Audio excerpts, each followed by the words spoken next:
කියන්නේ රැල්ල පාගන්න එපා. රැල්ල පාගන්න එපා. නිකන් අයිනෙවෙ ඉන්න කෙලවරටම රැල්ල එනවා. මොකද එක පාටම හිතන්නේ නැති රැලිය එනවා. ඒකයි වැඩේ තියෙන්නේ.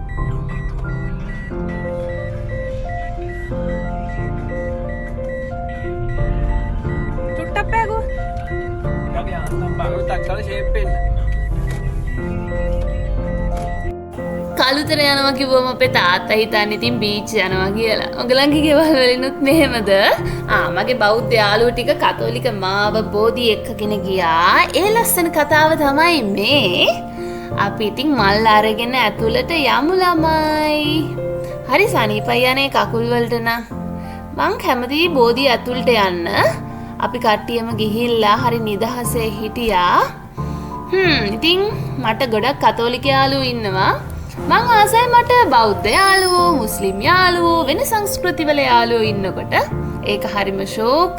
ඉතින් අපි දෙගොල්ලොන්ගේම දේවල් අපි ෂෙයා කරගන්නවා. ඒක හරි ලස්සන අත්දැකීමක්. ඔයාටත් ඉන්නවද එහෙම යාළුවෝ? ඉන්නවනම් කමෙන්ට් එකක් දාන්න. කොහොමද ඒ අත්දැකීම කියලා කියන්න. ඉතින් මේ ඔයගලන්ට හිතනවා ඇති අයියෝ බෝධි විතරද ගියේ කියලා. නැහැ. තව ගමන් ගියා බලන්නකෝ ඉවර වෙනකම්. අපි ඊට පස්සේ ගියා මොනාද පීට්සා කන්න කලුතර ඩොමිනෝස් එකට. ඉතින් පීසා එක මග එනවා. අපි ගොඩක් බඩගින්නේ හිටියේ. එතකන් ඉතින් නිකන් ඉන්න බෑනේ. අපි මේ වගේ ෆොටෝස් වීඩියෝස් ටිකක් ගත්තා. පීසා එකත් ආවා. මේ විශේෂයෙන්ම කියන්න ඕනේ මේ අපිට මේ සෙට් වුණ තැනට අපි හරිම කැමතියි. මේ බීච් එකත් පේනවා ඈතින් බීච් එකේ ඇවිදින මිනිස්සුන්ව කුරුමිනි අඬු වගේ පේනවා. ඉතින් මේ මමයි මගේ යාළුවෝයි මේ මිනිස්සුන්ව බලවල විහිළු කර ඔන්න ඔය විදියට හිටියා.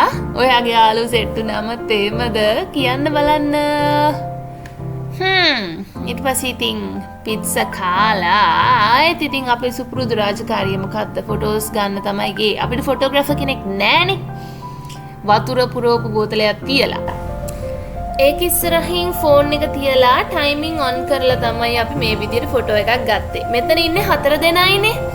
අපේ සෙට් එකේ 8ක් ඉන්නවා. 8 කල්ලිය කියලා තමයි කියන්නේ. අද ඉතුරු 4 දෙනා නැහැ. ඒ 4 දෙනා නැතුව හරිම පාළුයි. දවසක ඒ 8 දෙනාවම අරගෙන vlog එකක් ගේන්නම්. ඔක්කොම ඉවරයි දැන් ගෙදර යන්න තියෙන්නේ. ඉතින් cute photos ටිකකුත් වැදුනා. මම Facebook උත් දැම්මා. ඉතින් එහෙනම් ඔන්න අලුත් vlog එකක් දුන්නා. තව ලස්සන vlog එකක් ගේන්න ළඟදිම ආදරේ හැමෝටම මම Sheru.